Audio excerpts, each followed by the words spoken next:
Takže milí posluchači, milí diváci našeho podcastu Na jednej lodi, dovoluji si vás přivítat u druhého dílu, který bude věnovaný vzdělávání, bude věnovaný legislativě a věcem spojenými s těmito otázkami. Já bych si na důvod dovolil zeptat Tomáše, jak v této oblasti působí a jak v této oblasti jaké má v tejto oblasti skúsenosti? Téma vzdelávania lodných posádok je veľmi komplexnou témou, tak dúfam, že v priebehu tejto jednej časti sa nám podarí to divákom a našim poslucháčom nejak zhrnúť tak, aby to bolo pre nich ľahko pochopiteľné. Čo je obrovská výhoda pre ľudí, ktorí povedzme nemajú nejaké skúsenosti s lodnou dopravou alebo nevedia moc o lodnej doprave, tak výhoda pre nich je tá, že nová delegovaná smernica Európskej únie je v oblasti kvalifikácie lodných posádok, je v účinnosti na Slovensku a v Čechách od marca, 3. mesiac roku 2023. To znamená, že pre tých, ktorí nevedia nič o tejto lodnej oblasti, to, čo im teraz povieme, tak to platí a bude platiť najbližších x rokov. Pretože je to pomerne veľká legislatívna zmena a úprava. Na druhú stranu, tí, ktorí boli zvyknutí na niečo, na nejakú legislatívu, nejaké zákony, ktoré platili pred týmto rokom 23, povedzme do konca roku 22, tak tí si budú musieť zvyknúť na to, že už to je trochu inak, ako to bolo kedysi. No. A co to znamená? Co to znamená tedy pro řekněme zájemce o tento obor, nebo na koho dopadá ta změna nejvíce? Co se tam změnilo? No, my vieme v rámci nás, Tomologa Akadémii, o tejto legislatíve v podstate prvé a posledné, pretože sme to, poviem tak s nadsázkou, pripomienkovali aj so Slovenským ministerstvom dopravy, dopravným úradom a tak ďalej. Keby som sa ešte vrátil v rýchlosti k tomu, že čo to vlastne je, tak v Európskom parlamente sa roky pracovalo na tom, aby všetky kapitánske skúšky, lodnícke skúšky, všetky hodnosti, kvalifikácie, dokumenty, doklady boli identické, centralizované. To znamená, keď si nejaký kapitán spraví kapitánsku skúšku v Holandsku, tak aby to bolo to isté, taká istá skúška, ako v Čechách alebo na Slovensku. A aby ten doklad bol taký istý z Holandska, z Nemecka, taký istý na Slovensku, v Čechách. Takže o tomto je tá delegovaná smernica, že Európsky parlament prijal nejaké nariadenia, vytvoril nejakú legislatívu, ktorú potom ďalej posunul jednotlivým štátom Európskej únie a tie štáty si ju do svojej legislatívy implementovali. To je taký jeden kľúčový dôležitý bod. No a čo to znamená v praxi? Tá delegovaná smernica má okolo 82 strán. Nebudeme teraz tu hovoriť o všetkých tých stranách, to by naozaj bolo skôr pre právnikov a tak. My sa môžeme venovať tomu, že o čo v tej smernici ide. Ide o to, že tí, ktorí to schvaľovali, tí, ktorí to prijímali, pripomienkovali a tak ďalej, tak chceli, aby ľudia, ktorí začnú pracovať v lodnej doprave, aby išli skorej cestou praxe plus vzdelávania. Aby to nebolo iba o praxi. Ale aby to bola kombinácia prax, musí byť, plus vzdelávanie. Aby vychovali za relatívne krátky čas, skrátený čas, kvalifikovaných, kvalitných ľudí. Aby sa im nestávali nejaké havárie, aby kapitáni, povedzme, alebo aj lodníci boli kvalifikovaní, skúsení zo školy, aby proste predišli nejakým aj kolíziám, povedzme. A čo to znamená konkrétne pre ľudí, ktorí chcú začať teraz pracovať na lodi? Majú dve možnosti.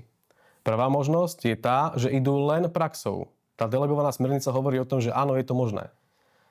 To znamená, možnosť A, idem len praxou. Začnem ako pomocný lodník, hodnosť pomocný lodník a idem len praxou. Možnosť B, začnem ako pomocný lodník a idem v kombinácii praxe plus vzdelávania v rámci výcvikového kurzu trojročného tejto nadstavby, povedzme strednej školy tohoto vzdelávania. No, tu je celkom zásadný prvý bod, prvý moment a ten je taký praktický. Povedzme príklad na tebe. Ty teraz povieš, že chceš ísť pracovať na loď. A prídeš mi sem na pohovor nemám žiadne skúsenosti s loďou, nemám žiadnu lodnícku knižku, ktorú teda potrebuješ, európsku. Mám vzdelání v oboru. Nemáš vzdelaní, proste nemáš nič a chceš ísť pracovať na loď. Napríklad. Tak ja ti poviem, dobre, tak ako prvý krok je, že si musíš spraviť základný bezpečnostný výcvik. O tom hovorí tiež tá delegovaná smernica, to nebolo voľakedy. Ešte do toho 3. mesiaca roku 2023 si mohol ísť len tak na dopravný úrad alebo ŠPS-ku v Čechách a oni by ti vydali knižku lodnícku. Teraz, keď chceš európsku lodnícku knižku od toho 3. mesiaca 2023, tak musíš ako prvé absolvovať trojdňový základný bezpečnostný výcvik. Čo je základní minimum. Presne, také minimum. My robíme tieto kurzy na Slovensku a v Čechách. Je o to pomerne veľký záujem. Povedal by som, že tak 10 až 15 ľudí v rámci jedného kurzu na Slovensku a v Čechách máme za každý mesiac na tých kurzoch. Ty by si spravil tento základný bezpečnostný výcvik.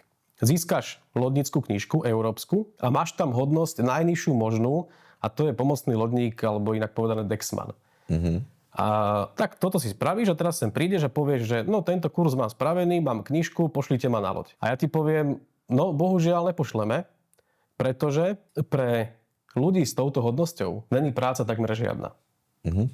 Je to najnižšia možná hodnosť, ktorá bola v podstate vyradená z minimálnych stavov lodných posádok. To znamená, že ten majiteľ toho plavidla alebo ten kapitán by ťa na tej lodi nechcel, pretože by si mu tam bol zbytočný. Keď to zoberiem z toho pohľadu z nejakého takého číselného, aby si to ľudia mohli lepšie predstaviť, pomocný lodník pomocný lodník má hodnotu 0. To znamená, že aj keby kolega sa ma pred nejakým časom, no už to môže byť aj rok a pol, 2 roky naspäť, takže už taký dlhší čas, tak sa ma pýtal, že čo keby sme dali na túto loď 3 pomocných lodníkov. Tak mu hovorím, že no nevyriešime tým nič, lebo je to 3x0, je to stále 0.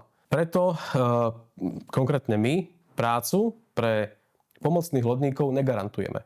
To je prvý krok, oni si musia spraviť tú lodnícku knižku, sú pomocní lodníci, ale prácu im negarantujeme, lebo ich nikto nechce. To znamená, pomocný lodník je takový stav 0 a presne. Co musí udělat, aby se dostali do stavu 1? Presne, a k tomu idem. Toto je stav 0. A teraz, keby som ti ja toto povedal, že si pomocný lodník, máš tú knižku európsku, ale prácu pre teba nemám. A ty povieš, no ale ja prácu nejakú chcem. Tak preto máme výcvikový kurz, 3-ročný, na ktorý, keď ťa prihlásime, tak automaticky získavaš hodnosť učeň. V Čechách plavčík. A ten už má hodnotu, povedzme, 1.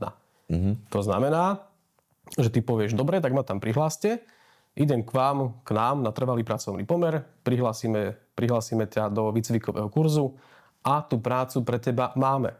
Lebo už máš pre toho majiteľa tej lode, alebo pre loď, ktorú my prevádzkujeme, už tam máš tú hodnotu. Je taká tabuľka, kde sú minimálne stavy posádok. Vieme si to predstaviť ako taký nejaké 2 časové osy, alebo 2 osy, kde je dĺžka plavidla a režim plavby. Dĺžka plavidla, bavíme sa o tom, že máme loď, ktorá má 86 metrov a viacej. A máme 3 režimy plavby. A1, A2 a Bčko. Bčko je, že plávate non-stop. Tak teraz si povedzme, že riešime klienta, ktorý má 87 metrovú loď a jazdí v režime B. Tú tabuľku si pozrieme a zistíme, že OK, potrebuje tam 2 kapitánov, 2 lodníkov s hodnosťou lodník a 1 učňa. To hovorím teraz ako príklad. Ale potrebuje tam toho učňa, nie toho pomocného lodníka. Áno. Tak by som povedal, dobre, na túto loď teba môžeme teraz dať, lebo už si ten učeň. To znamená, že ten, koho príjmeme do výcvikového kurzu, získa hodnosť učňa a už je zamestnateľný. Toto je prvý taký zásadný bod, kedy pomocného lodníka nevieme zamestnať, je tam minimálna šanca a učňa zamestnať vieme. A ešte jedna dôležitá vec, veľmi dôležitá, a o tom práve hovorí tá delegovaná smernica, preto tlačí na to vzdelávanie. Ty, keby si povedal, ja chcem byť pomocný lodník, ja si prácu nájdem sám, do školy ísť nechcem a chcem ísť len praxou, tak ty, kým sa dostaneš z pomocného lodníka na lodníka, tak ti to trvá 2 roky. To znamená, čo? 2 roky si na tej najnižšej pozícii a máš najnižší plat. Keby si ale išiel cestou vzdelávania, tak automaticky získavaš hodnosť učňa, plavčíka a z hodnosti učňa, plavčíka si na lodníkovi za 9 mesiacov. Toto je obrovský rozdiel, kde máš aj časovú úsporu, ale hlavne finančnú. Si zober, že v tom prvom prípade si pomocný lodník 2 roky. Takže 2 roky máš plat, poviem od oka 1100 eur, 1200 napríklad. A tu v tom druhom prípade si učeň 9 mesiacov a po 9 mesiacoch a 90 odplávaných dňoch máš lodníka. Takže ten najnižší plat učňovský máš 9 mesiacov. A potom hneď ideme hore s platom o 400, 500, 600 eur vyššie. A ještě bych se vrátil na samý začátek. To znamená, jaké jsou základní předpoklady pro to, aby se kdokoliv z veřejnosti přihlásil do toho vzdělávacího kurzu, tedy aby se samozřejmě kromě nějaké motivace, ať už to může být finanční, nebo ta, jak jsme říkali, že má rád lodě, tak co je základní předpoklad, aby tohle, aby vůbec jako si doporučil, aby do toho šel? Toto je taká dosť komplikovaná, komplexná otázka. Pokúsim sa na to nejak zrozumiteľne odpovedať. U nás vo firme máme kolegyne, ktoré sa venujú čisto iba registráciám. Vstupným registráciám. A nejak to z takého ľudského hľadiska to máme nastavené interne tak, že registrujeme každého. Proste keď sa niekto chce registrovať, že chce ísť k nám pracovať a že ho to poteší, že sa zaregistruje, tak som povedal kolegyňam, zaregistrujte aj dôchodcu bez nohy, bez ruky. Keď ho to poteší, že sa proste voľaká zaregistruje, tak registrujte ho. Ďalej do základného bezpečnostného výcviku, toho trojdňového, ich samozrejme už neposielame, lebo vieme, že by sme ich nevedeli zamestnať. A čo je dôležité, tak zase ďalej do toho výcvikového kurzu. Tam už naozaj máme také sito, že tam prejdú a tam príjmeme len tých, ktorí sú mladí, ideálne po strednej škole, napríklad Dečínskej strednej škole, ktorí majú aspoň ako také základné jazykové predpoklady. A dôležitý bod, teda poviem ešte 2 body, že sú aktívni na tom prvom kurze, na tom základnom bezpečnostnom, že sú aktívni, pýtajú sa a tak ďalej. A ďalší, povedzme posledný bod, že proste na nich vidíme taký zápal, alebo ako to povedať, že o tú prácu proste majú záujem.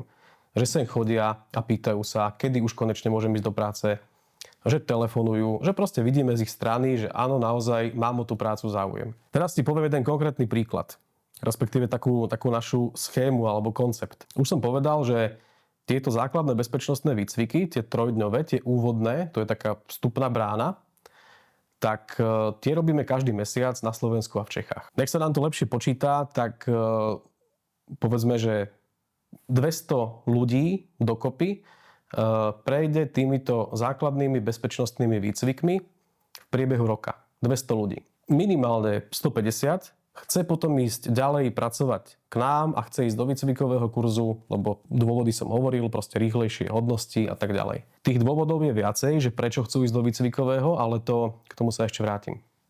Takže povedzme, že z týchto 200 ľudí chce ísť ďalej 150 pracovať k nám, chce ísť do výcvikového kurzu a tak ďalej.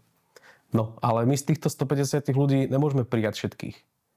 Pretože keď ten človek má záujem u nás pracovať a u nás študovať, my ho môžeme eventuálne prijať na to štúdium. Ale to štúdium nemá zmysel bez toho, aby mal nejakú prax. To znamená, že my z tých 150 vyberieme 50 najlepších, ktorí spĺňajú tie predpoklady. Teda vek, nejaké jazykové znalosti, aspoň základné, tá aktivita na tom prvom kurze vstupnom a teda, že vidíme tam nejaký ten zápal, to, že chcú tú prácu proste vykonávať. Tak z týchto 150 vyberieme 50 najlepších. Na títo 50 najlepší prakticky čakajú na nejakú ponuku od nás. A toto je tiež dôležitý bod, preto som povedal, že tá tvoja otázka je taká síce kvázi jednoduchá, ale svojím spôsobom odpoveď je komplikovaná. Pretože my týchto učňov dávame buď na lode, ktoré prevádzkujeme, alebo našim partnerom a tak ďalej. No ale nie každý z týchto našich partnerov si uvedomuje dôležitosť vzdelávania a výchovy novej generácie lodníkov a kapitánov a nie každý je ochotný investovať čas a financie do vzdelávania. Mal som tu predčasom jedného nášho partnera z Holandska, prišiel sa osobne pozrieť na učebňu, na simulátor, s nami podebatovať a tak. A povedal, že on to chápe, on ten koncept chápe. je to super nastavené, všetkému rozumie, ale vytiahol kalkulačku a spočítal si, no na tento človek bude stáť ten učeň, kým bude lodník, mňa bude stáť 36 000 alebo koľko to spočítal, čo budú jeho mzdové náklady v podstate na toho človeka. Tak on povedal, že ja by som to akože aj chcel spraviť, že by som chcel toho človeka vychovať, ale sú to náklady, ktoré nemôžem aktuálne si dovoliť. Vieš, takže tým som chcel povedať len to, že z toho základného bezpečnostného výcviku týmto sitom zostane 50 ľudí, ktorí musia spĺňať tieto predpoklady.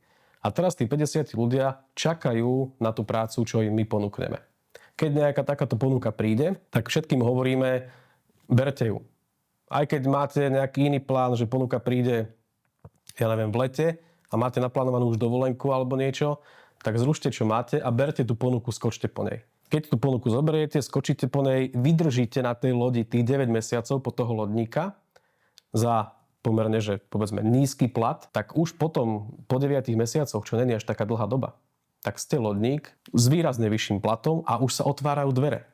Už keď ten človek má v knižke európskeho lodníka, už vie, že vedia tí klienti a my vieme, že už má nejaké skúsenosti, tak už ho vieme dať na iné typy plavidiel. Už sa proste dvere otvárajú a už si môže aj sám ten človek vybrať, chcem ísť na kontajnerovú loď, chcem ísť na tankovú loď, na výletnú chcem ísť vyskúšať. Takže tých prvých 9 mesiacov je takých kritických, by som povedal, takých dôležitých. 9 měsíců v hodnosti plavčíka.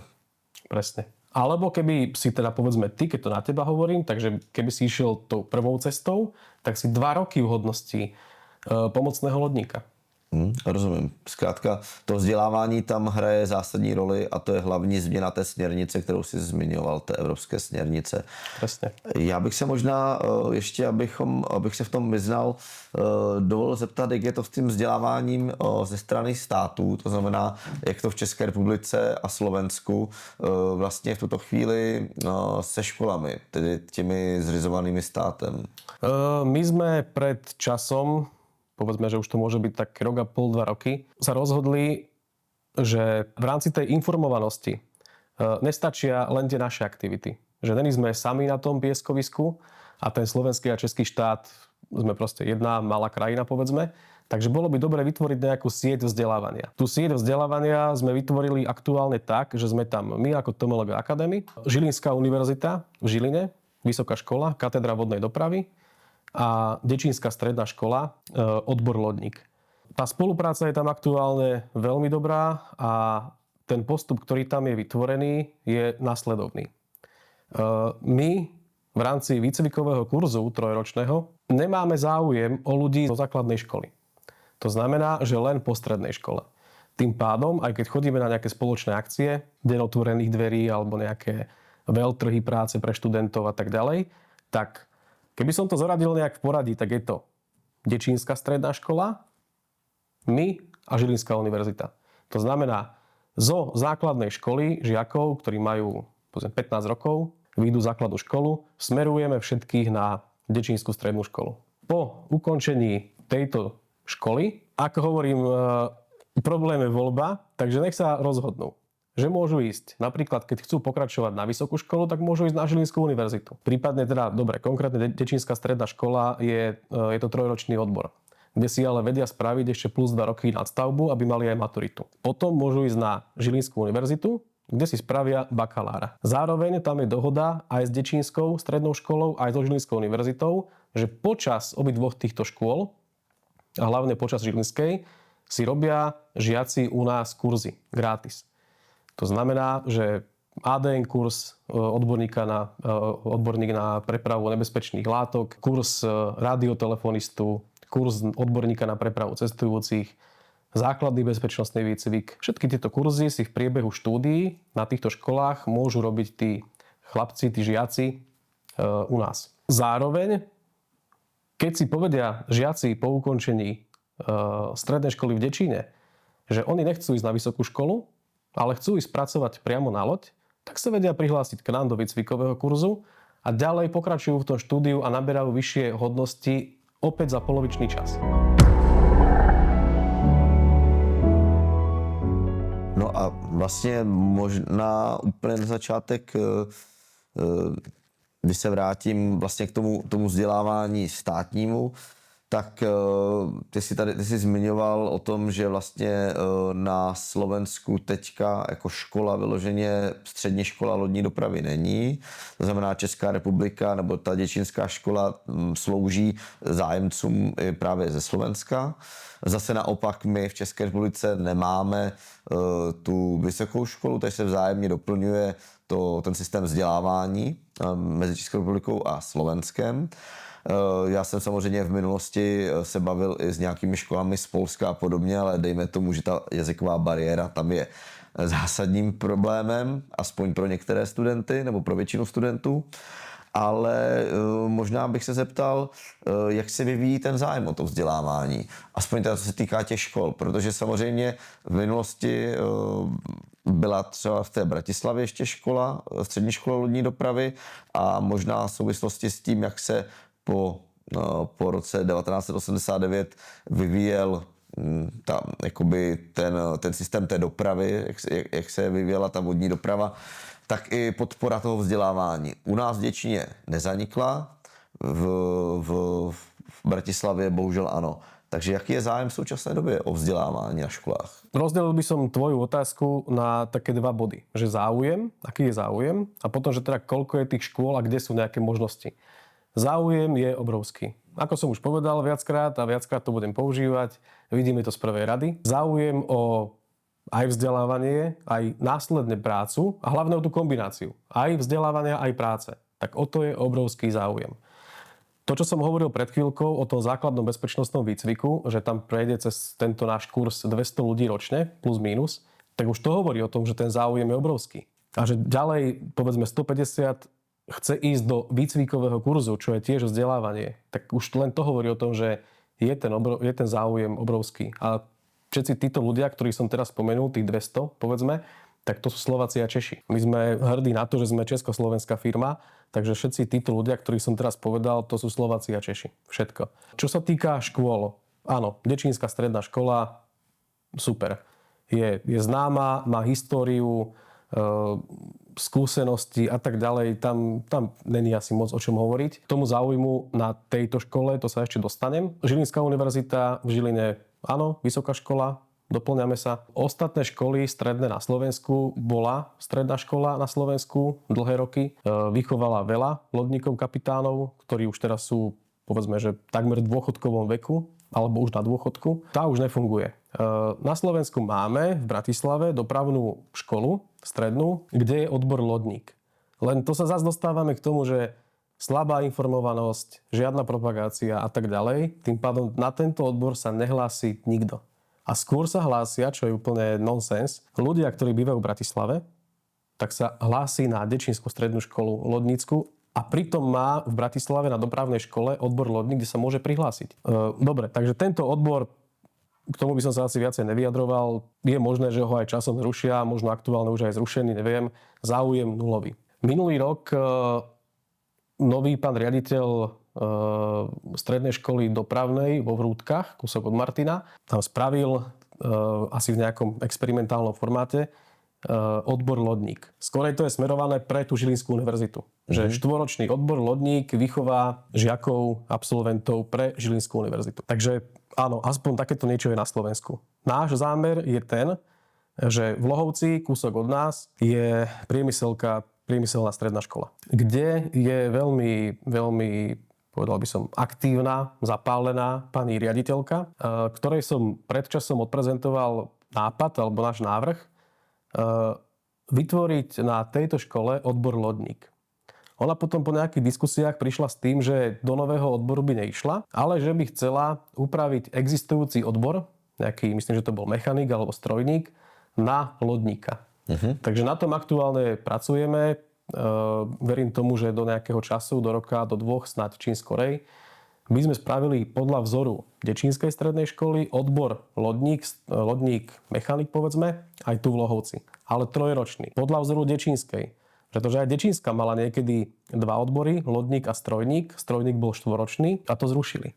Možná by bylo zajímavé se zeptat na to, jakým způsobem, Jaký je rozdíl v tom, když chceme motivovat lidi po základní škole, aby šli na ty střední lodní školy? Jaký je rozdíl mezi těmi, co vystudují přímo ty školy se zaměřeným třeba na toho lodníka a mezi těmi, jak jsi zmiňoval, zájemci o to vzdělávání ze strany veřejnosti?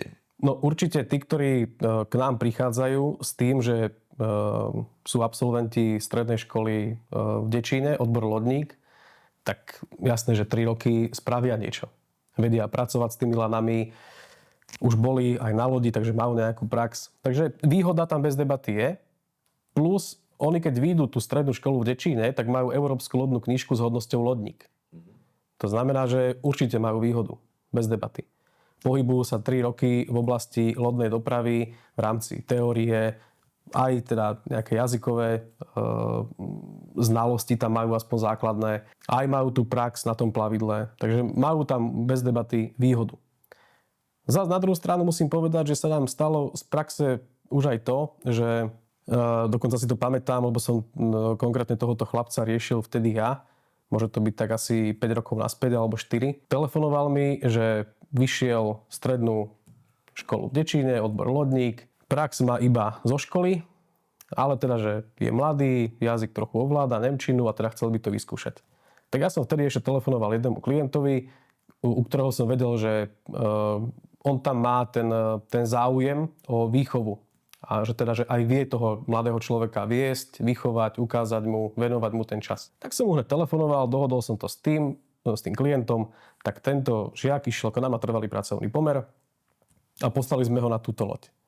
No, po 3 týždňoch, čo bol na lodi, mi telefonoval, že bohužiaľ to bude musieť ukončiť, ale nie len prácu u nás, ale celkovo prácu na lodi, pretože on mal inú predstavu a on ide robiť niekam do kuchyne na breh. Neboli není to zárukou toho, když někdo vystuduje školu, třeba lodníka, že v tom oboru zůstane, že to bude pro něj nějakým způsobem celoživotní poslání. Já bych možná to vnímal i tak, že ty střední školy, potažmo vysoké školy, které poskytují obory buď přímo lodníka nebo případně blízké, třeba u nás v České republice, ale koneckonců i na Slovensku. U nás je to ČVUT, u vás to je Slovenská technická univerzita. Ty vzdělávají zase lidi v oboru vodních staveb a podobně. Chci říct, jakože ten vodní obor jako takový přispívá zase k tomu, co jsme probírali před chvíli, a to je ta informovanost.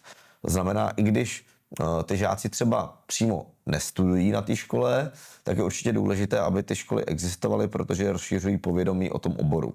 A pokud ty žáci mají možnost studovat, tak nám, řekněme, koncentrují i ty zájemce o obor jako takový na jednom místě. Byla by opravdu proto škoda, kdybych ty obory jako takové už v našich státech neexistovaly, a proto jsem rád, že ty školy zůstaly. Ty si to zmiňoval, a proto jsem se na to chtěl zeptat, že vy poskytujete to následné vzdělání po té střední škole v základu. Také doplnkové. A jak je to s těmi vysokoškolskými studenty, těmi, co skončí třeba na Žilinské univerzitě? Jak oni pokračují u vás? Viem ti povedať priamo konkrétne príklady, pretože máme zamestnaných už aj ľudí, ktorí skončili Žilinskú univerzitu. Tam teda majú aktuálne v úvodzovkách len bakalársky stupeň, takže skončili ako bakalári, nastúpili k nám do výcvikového kurzu a už teraz napríklad niektorí sú lodníci. To znamená, že keby som to nejak zhrnul alebo dal do nejakej kocky, tak už dávnejšie so Žilinskou univerzitou bol náš cieľ ten, aby sme vychovali inžiniera, keď mali ešte inžinierské, ale povedzme teraz bakalára, kapitána. A nech si potom on sám povie, opäť sa vraciam k tomu, že problém je voľba, nech si potom on sám povie, že či chcem ísť do ofisu na pozíciu crew manažera, fleet manažera, technického manažera, dispečera a tak ďalej do ofisu, ale s tým, že už som kapitán z tejto oblasti, mám skúsenosti, alebo chcem pracovať na lodi ako kapitán.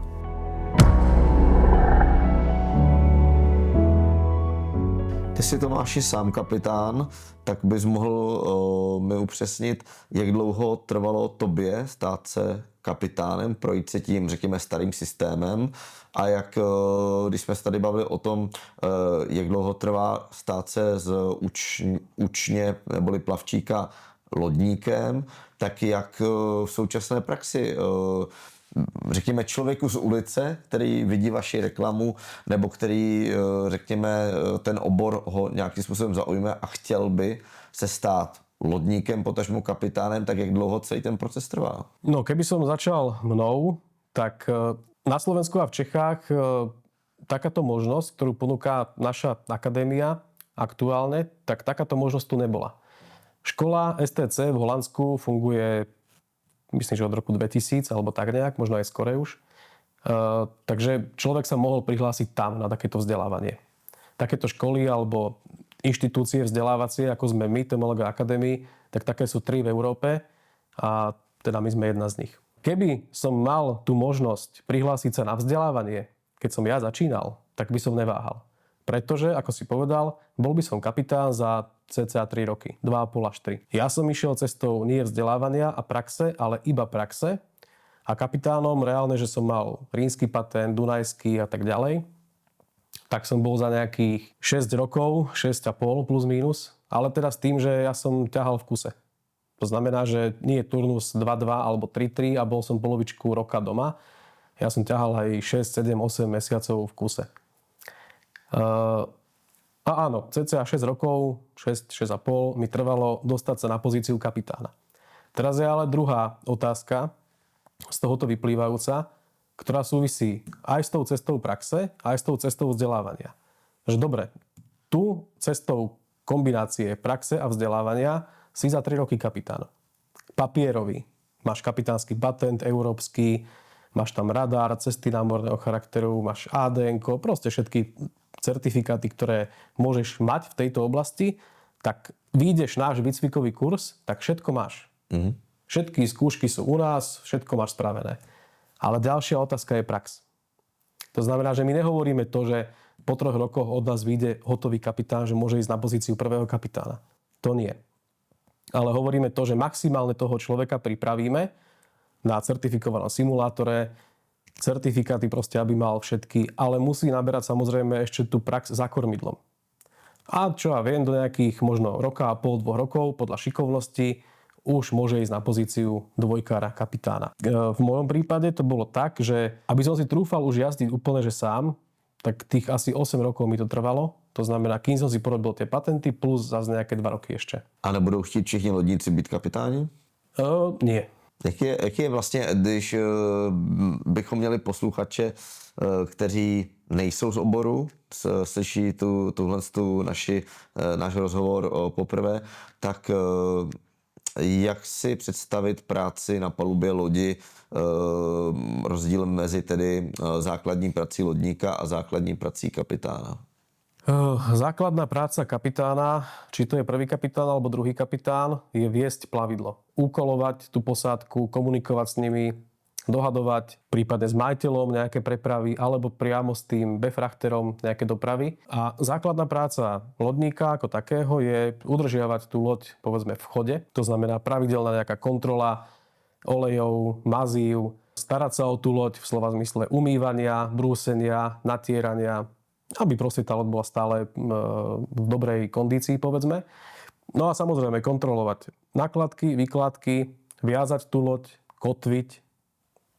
Áno. To sú základné povinnosti lodníka. Hovoríme lodníka tak vo všeobecnosti, ale ono by som to skorej rozdelil tak, že je deck personál, ten, čo pracuje na deku, na palube, a potom sú kapitáni. Do tohoto deck personálu patria vlastne už od pomocného lodníka, od tej nulovej hodnoty, až po kormidelníka s patentom. To znamená, keď sa vrátim naspäť k tvojej otázke, že a nebudú všetci chcieť byť kapitánmi?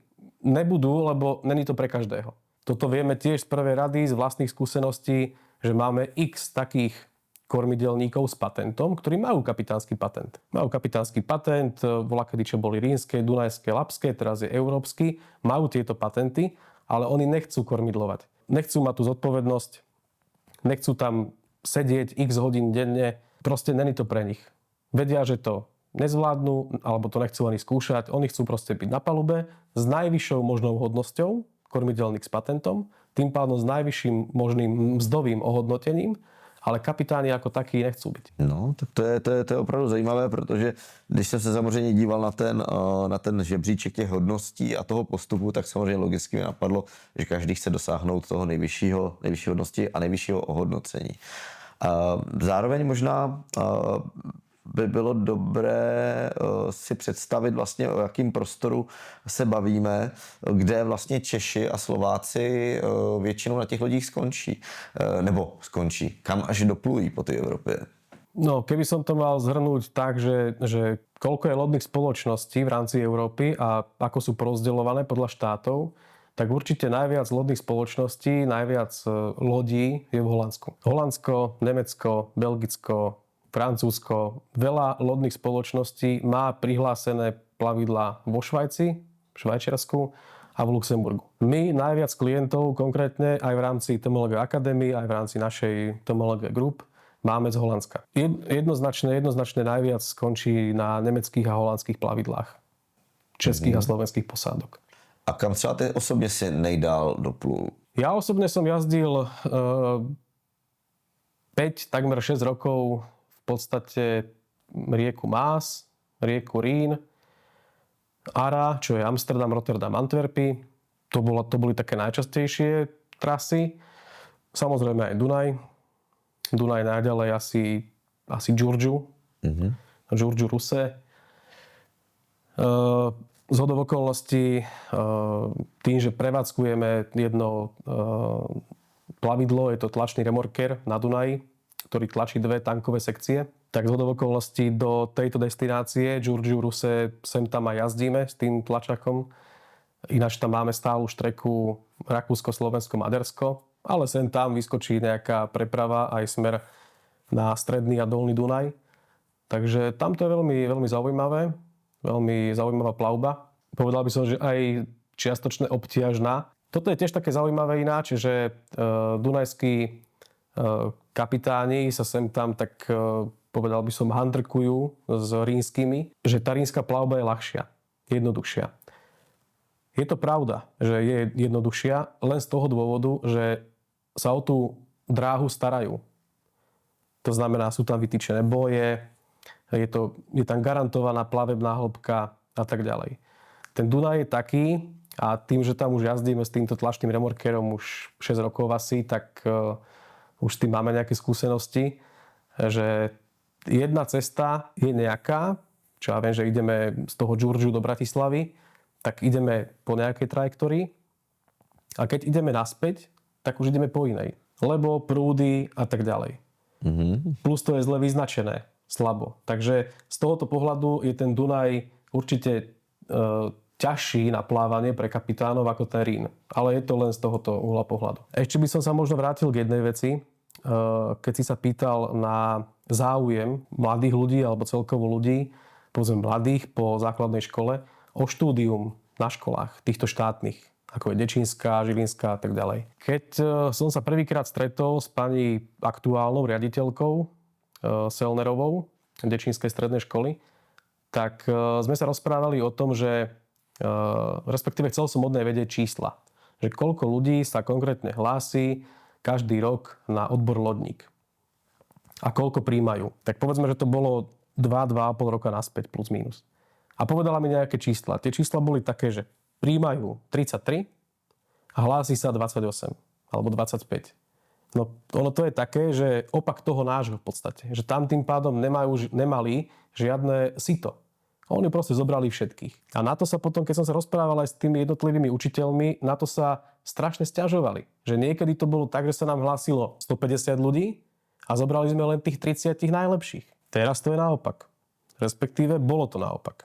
Preto sme investovali aj my, ako TMLG Group a Academy, do vybudovania simulátorovej učebne na Dečínskej strednej škole. Pretože môžu napríklad na tieto simulátory nalákať žiakov zo základných škôl. Keď chodíme spoločne na veľké akcie, nejaké výstavy, tak tam donesieme mobilný simulátor, kde si to môžu žiaci vyskúšať. A je to také taký výtlak, povedzme. A prípadne, keď majú deň otvorených dverí, tak tam vidia simulátorovú učebňu a reálne si môžu vyskúšať plavbu na tom simulátore. A teraz prešiel veľmi krátky čas. A vytvorením teda aj tej siete, že my, Žilinská univerzita, Dečínska stredná škola a ešte iné organizácie, len tým, že sa podporujeme tak, a vytvárame túto sieť, tak za veľmi krátky čas sa stalo to, že už sa im tam nehlási 28 ľudí, ale hlási sa im tam 35, 40 a to číslo stále rastie. To znamená, že už si naozaj môžu vybrať tých najlepších. A keď sme sa o tom rozprávali na tom úvode, teda v tom úvode s pani Selnerovou, riaditeľkou, tak toto bol práve náš cieľ. Cieľ sme si určili a cieľ plníme a stále to ide dohorať tie čísla. To znamená, že cieľ by mal byť ten, ako to bolo kedysi, zo 150 alebo aj z 200 vybrať 30 tých najlepších. A keď to porovnám so Žilinskou univerzitou, tak tam sme mali tento istý cieľ, akorát tam boli veľmi nízke čísla. Tam boli čísla naozaj také, že hlásilo sa 3, 4 a 5 ľudia a v ročníku tam majú 1, 2, 3. Tam boli katastrofálne čísla. Ale postupovali sme takto isto aj s Unizou, so Žilinskou univerzitou. Urobili sme tam simulátorovú učebňu. Vytvorili sme pre nich nejaké kampane marketingové. Vytvorili sme pre nich teda tiež túto sieť, v ktorej sú aj oni. A už teraz posledný rok boli čísla také, že už sa prihlásilo 20 ľudí a do prvého ročníka prijatých 15.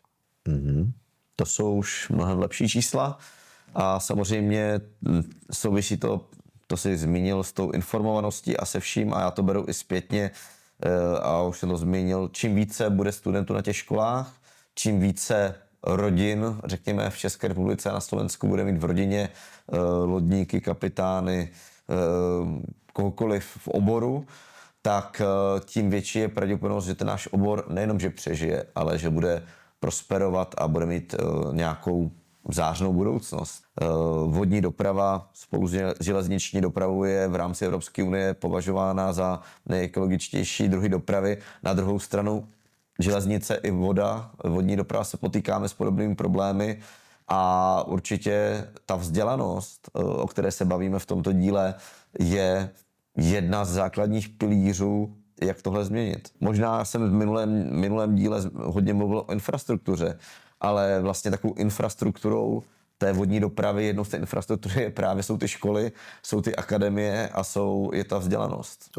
Určite súhlasím s tebou. Je to jedno s druhým, je to prepojené. Ja som kedysi, musím povedať, že bol taký, že čiastočne nahnevaný, že my riešime vzdelávanie, my tu vychovávame mladú generáciu kapitánov, lodníkov a kapitánov slovenských a českých a musíme ich posielať do Nemecka, Holandska a tak ďalej. A myslel som si, že nikto na nejakej úrovni ministerstiev, štátu a tak, na Slovensku alebo v Čechách, že im to je jedno a že to neriešia. No ale to som si myslel zle. Ako sme sa bavili v prvom dieli, v úvodnom tohoto podcastu, na tých správnych miestach tí správni ľudia si uvedomujú, že je v tom problém, v tej infraštruktúre. Aj by ho chceli vyriešiť. Ale proste sú to dlhodobé projekty, ktoré stoja obrovské peniaze, obrovské investície. A dlouhou dobu sa pripravujú. Dlho sa pripravujú, dlho sa realizujú a tak ďalej. Takže z tohoto pohľadu už som sa trocha stiahol, ale čo, my nebudeme ustupovať, my budeme stále vychovávať tú novú generáciu slovenských a českých lodníkov, kvalitných, o ktorých je obrovský záujem. A možno jedného dňa, keď prispiejeme aj my touto informovanosťou k nejakému rozvoju a už k nejakému rozhodnutiu, že dobre, poďme postupne, ideme takto, tak možno tí ľudia budú pripravení už na Labskú plavbu, Dunajskú plavbu a tak ďalej. Ano, já si myslím, že tohle je základ nepodlehnout aktuální situaci. Ta situace, ano, u nás na Labi vypadá, že se neustále zhoršuje. Na druhou stranu ten přístup k tomu vzdělávání, jak si sám zmínil, že opět roste počet zájemců o studium. To si myslím, že je základ. Lodě teoreticky vyrobit dokážeme. Vodní díla, plavební komory, možná i přístavy dokážeme nějakým způsobem modernizovat, rozvíjet.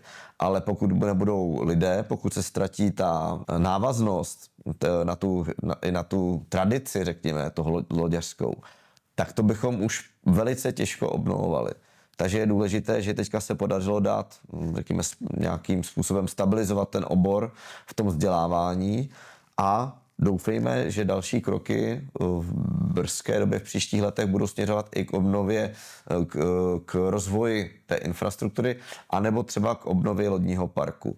Myslím si, že vůbec téma toho, jaké lodi plují po našich vodních cestách, jaké lodi plují po Evropě, by si vydá na samostatný díl a třeba nám to někdo z těch dalších třeba provozovatelů potvrdí a řekne nám nějaké trendy současné, budoucí. Ale to vzdělávání je opravdu základem toho, že bez lidí, i když se dneska stále mluví o umělé inteligenci a mluví čemu, ale bez lidí vodní dopravu provozovat nemůžeme.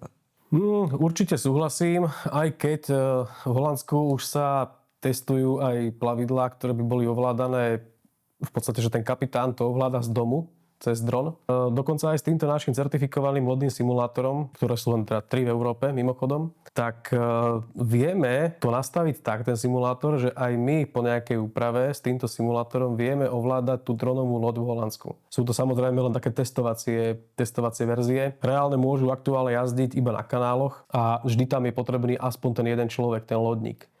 Takže uvidíme, čo prinesie nejaká vzdialená budúcnosť, aj ohľadne ovládania na diaľku alebo autonómnych plavidiel, prípadne pohonov plavidiel, lebo to je tiež možno samostatná kategória, že pohony plavidiel.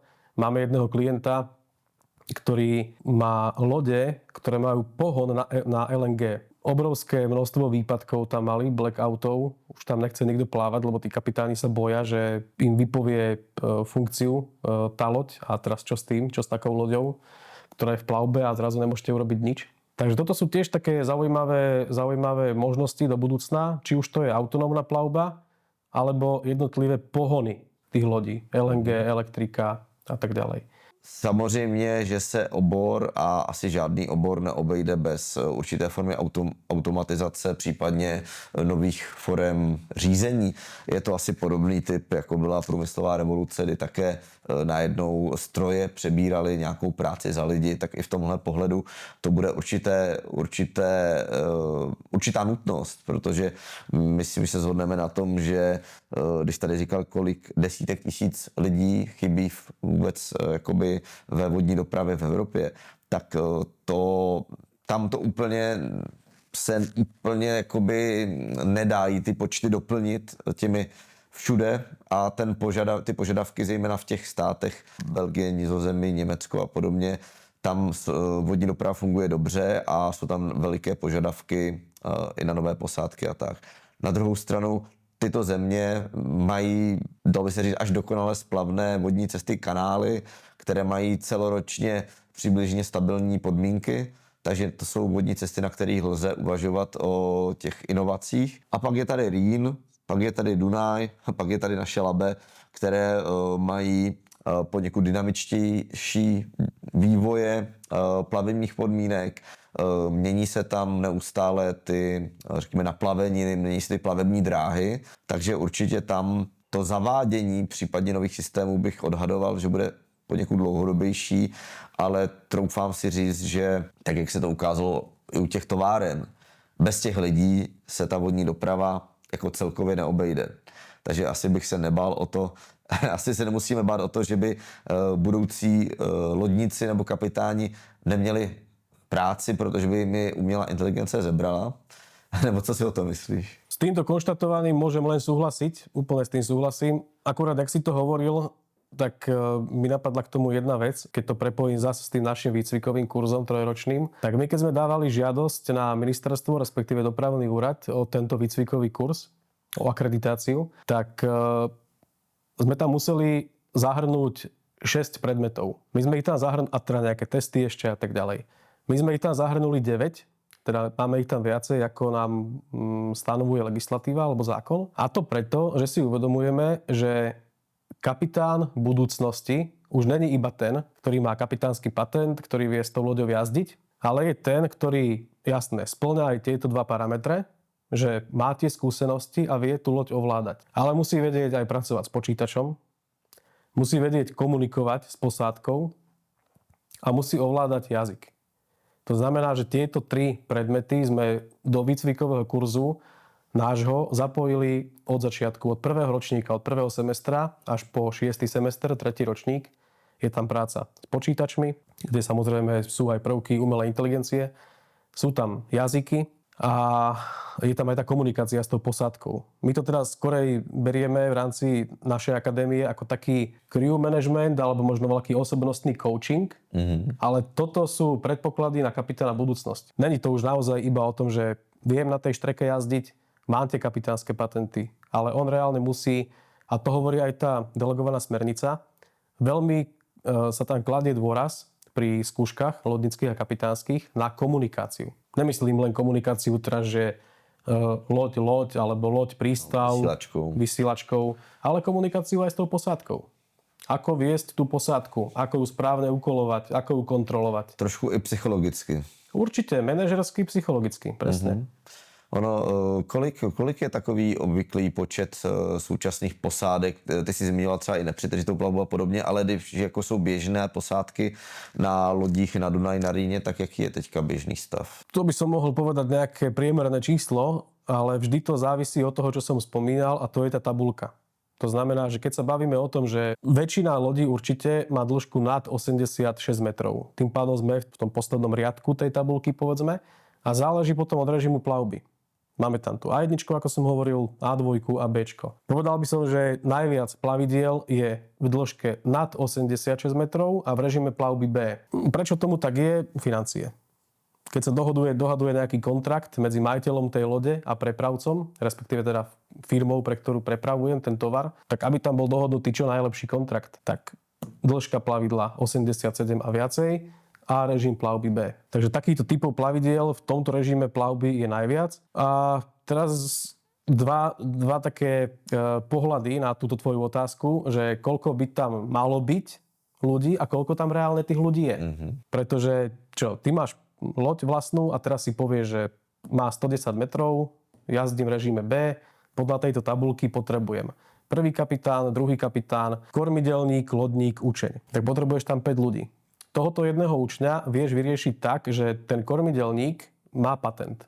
Takže už reálne potrebuješ len 4. A teraz si povieš, že no ja to spravím tak, že ja tam toho kapitána druhého nepotrebujem, aby som ušetril, tak je tam len jeden kapitán a 2 lodníci, 2 páni na palube. Takže keby som ti mal odpovedať, tak v priemere sú tam 4 až 5, povedzme 4 na jednej lodi, by tam mali byť, ale realita je niekedy iná.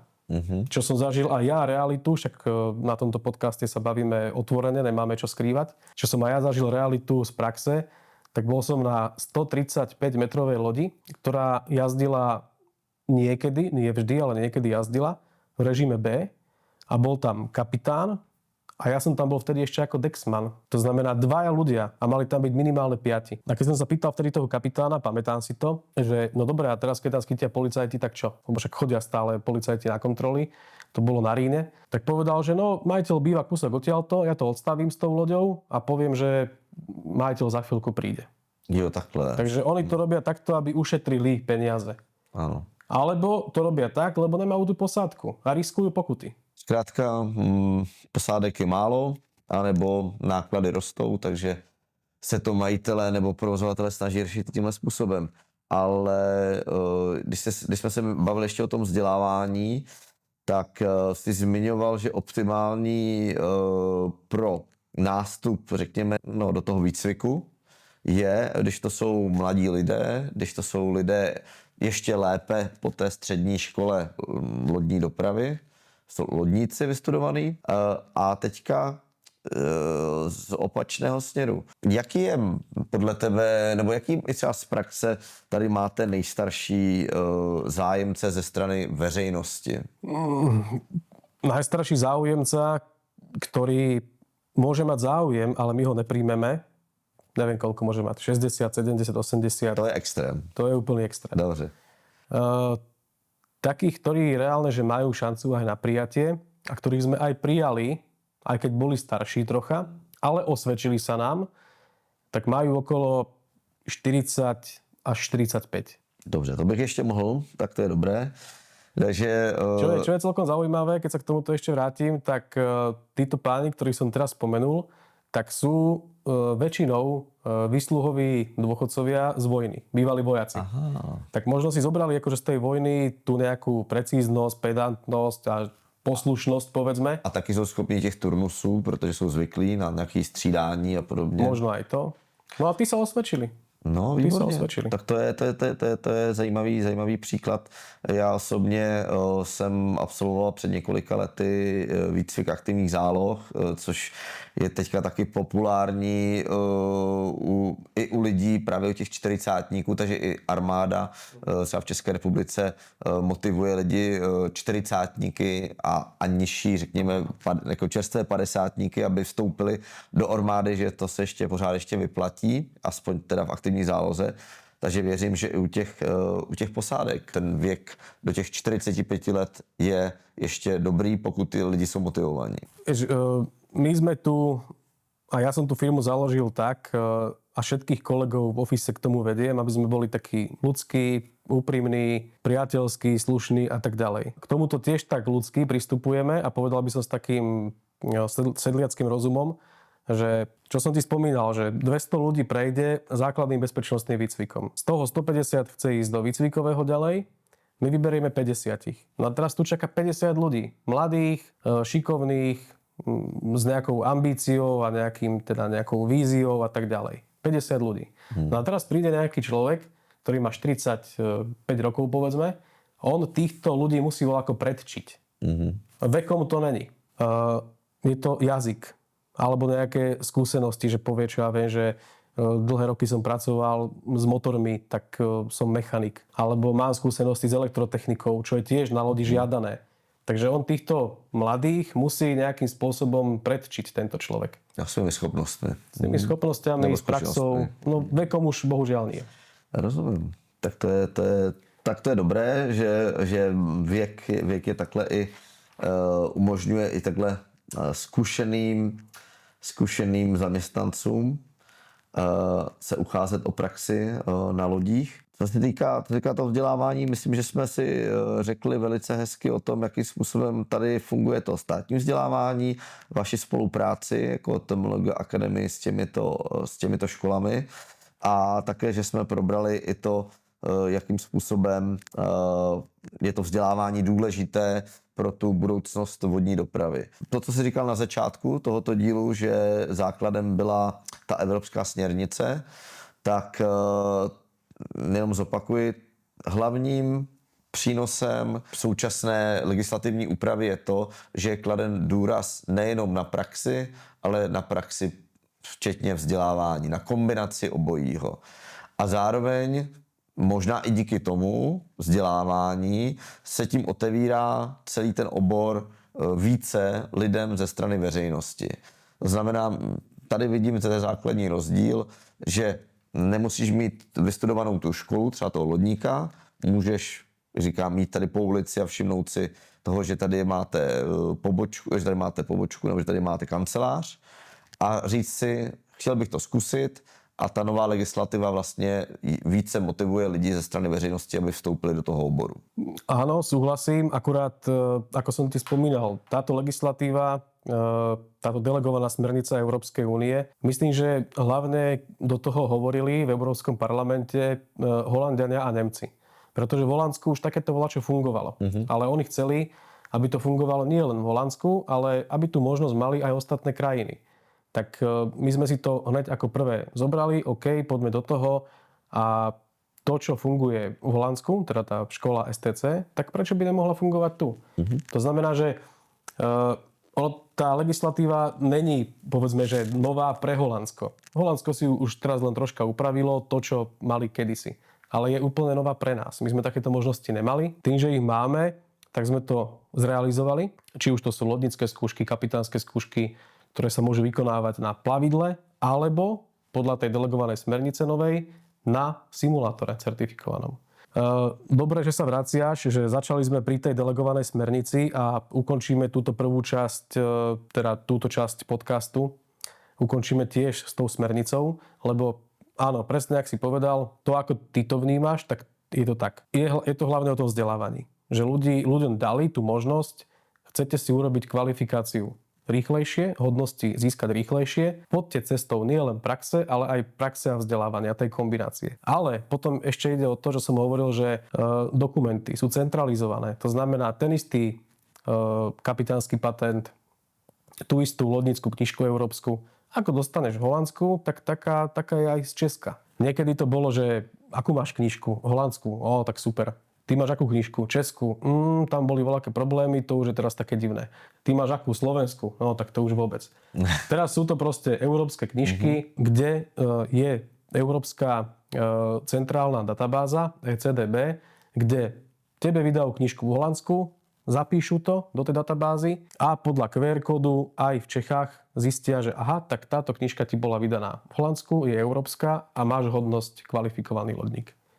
Takže toto je taký ďalší bod, povedzme, že nie len to smerovanie na vzdelávanie, ale aj centralizácia týchto dokumentov. A čo som spomínal ešte jednu vec, že kedysi aj ja osobne som si robil dunajský kapitánsky patent v Bratislave, rínsky kapitánsky patent v Nemecku. Tí, čo mali ešte labský alebo majú labský, tak si ho robili v Prahe, v Přerove, v Dečíne a tak v Čechách. No už teraz sú to iba európske. To znamená, že kedysi bol rínsky samostatný, dunajský samostatný, labský samostatný a teraz je to už iba jedna kartička, kde je napísané kapitánsky patent EU, EUB patent. Toto isté u hodnosti lodník. Kedysi bola hodnosť lodník pre Dunaj, hodnosť lodník pre Labe, hodnosť lodník pre Rín. Teraz je to už proste iba jeden európsky lodník. Ano. Čo celkom aj kvitujem, to celkom dobre spravili, je to, že urobili taký kódovník alebo číselník pre tieto hodnosti. To znamená, Slovenský dopravný úrad zapíše nášmu učňovi po slovensky do knižky, že učeň a do zatvorky dá číslo, teraz neviem presne z hlavy, myslím, že 06. Zoberie si tú knižku, ten učeň ide do práce na loď a volá kde v Nemecku a ho odstaví policajná kontrola. Pozrie si knižku, vidí tam učeň, nevie čo to je, ale vidí číslo 06, tak vie, že to je Licht Matros, učeň. Takže tieto čísla spravili, čo je celkom fajn a keby sme si možno nakoniec ešte povedali, ako idú po sebe hodnosti skrz tieto čísla, tak je to pomocný lodník, učeň, lodník, kvalifikovaný lodník, kormidelník a kapitán. Tak děkuji za vysvětlení těch hodností, to je taky určitě zajímavé pro naše posluchače a diváky. Děkuji za diskuzi ohledně vzdělávání. Já si myslím, že tohle je hrozně důležité a už se s tím opakuju, ale je to hrozně důležité, protože opravdu lodní doprava slouží lidem. Ty lidi potřebujeme ale i na to, aby obsluhovali ty lodě. Čím víc lidí bude mít zájem, byť už to nebudou ale potom dělat v praxi, ale budou mít zájem o ten obor, případně o práci v oboru, tím více budeme mít obor podporovatelů, obdivovatelů a vůbec veřejnost i odborníci si uvědomí, že to má nějaký potenciál, budoucnost a tak dále. Proto jsem rád, že jsme dneska shrnuli i to, že ten zájem o ten obor roste zájem o to vzdělávání a samozřejmě, že ta nová legislativa evropská zlepšila ty možnosti i ten přístup k tomu vstoupit do toho oboru po pracovní stránce. Náš díl se věnoval vzdělávání v oblasti vodní dopravy a děkuji ti, Tomáši, ještě jednou za rozhovor a jestli chceš ještě nám něco dodat na toto téma. Ja ďakujem za rozhovor, ale predpokladám, že sme v priebehu tohoto krátkeho času neobsiahli úplne túto tému vzdelávania a tej novej delegovanej smernice. Preto by som navrhoval možno, že buď si dáme časom ešte nejaký ďalší, možno s nejakým hosťom, nejaký ďalší diel na túto tému, alebo prípadne diváci, poslucháči môžu aj napísať do komentárov prípadne voľaké otázky, na ktoré by sme vám potom prípadne odpovedali. Pretože, jak som ti hovoril na začiatku, delegovaná smernica jedna vec. Vzdelávanie druhá vec. Táto prax ďalšia vec, samozrejme. Táto časť má možno pol hodinu, možno 3/4, neviem, plus minus. Neobsiahneme v nej úplne všetko. Tá téma je taká komplexná, že sme nedokázali určite v nej všetko obsiahnuť. Preto kľudne píšte do komentárov nejaké otázky, čo vás zaujíma a prípadne keby ste chceli, tak navrhnite a môžeme spraviť ešte samostatnú jednu časť o jednotlivých posunoch v tých hodnostiach. Teraz sme to prešli na konci len tak v rýchlosti, že ako tie hodnosti, tie kvalifikácie po sebe idú. Ale keď sa na nás díva napríklad niekto, kto má hodnosť kvalifikovaný lodník, tak možno by bolo fajn mu povedať a chce byť kapitán. Tak možno by bolo dobré mu povedať, že dobre, ty si teraz kvalifikovaný lodník, po kormidelníka ešte potrebuješ 180 dní, plus potrebuješ preukaz radiotelefonistu a keď toto budeš mať kormidelníka a môžeš ísť na kapitánske skúšky. Čo musíš spraviť ešte preto, aby si na tie kapitánske skúšky mohol ísť, aby si ich úspešne absolvoval, akú prípravu spraviť, z čoho sa skladá kapitánska skúška a tak ďalej. Vieš, takže možno sa potom zamerať buď tými otázkami od divákov, od poslucháčov, alebo teda spraviť na vyžiadanie voľaký samostatný diel, čisto na to, že pre ľudí, ktorí majú aktuálne túto hodnosť, ako by mali postupovať ďalej. Prípadne pre tých, ktorí chcú začať pracovať, čo majú spraviť. Ale ináč súhlasím so všetkým. Děkuji ti, Tomáši, za tohle doplnění. Určitě, jak jsi říkal, téma je rozsáhlé a pokud naši diváci nebo posluchači budou mít zájem o jakékoliv doplnění, budou mít jakékoliv otázky, neváhejte se prosím na nás obrátit a my v dalších dílech nebo vám osobně tyto otázky vysvětlíme. Děkuji a budeme se těšit při dalším dílu našeho podcastu Na jednej lodi. Ďakujeme, majte sa.